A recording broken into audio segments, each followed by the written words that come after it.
Joseph is thrown into the pit. So it happened that when Joseph came up to his brothers, they stripped Joseph out of his coat of many colors, which he was wearing. Then they took him and threw him into the pit. The pit was empty, and there was no water in it.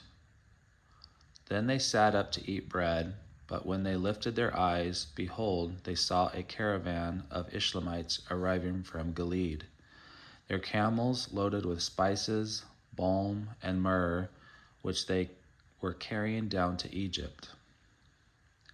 Then Judah said to his brothers, "What will it gain if we kill our brother and conceal his blood? Come, let us sell him to the Ishmaelites, and let us not touch him, for he is our brother and our flesh." This satisfied the brothers. They lifted Joseph out of the pit and sold him to the Ishmaelites for 20 pieces of silver, and the merchants took Joseph to Egypt. When Reuben returned to the pit, behold, Joseph was no longer in the pit. Reuben tore his clothes in grief. Then he went to his brothers and said, "The child is not there, and where shall I go?" The brothers took Joseph's coat, killed a young goat, and dipped the coat in the blood.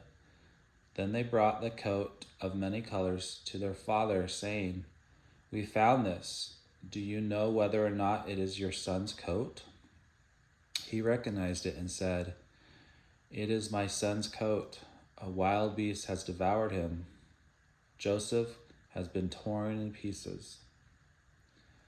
Then Jacob tore his clothes in grief, and put on sackcloth, and mourned for his son many days. All his sons and all his daughters rose up to comfort him, but he refused to be comforted, and said, "I will go down to the grave mourning for my son." Thus his father wept for him.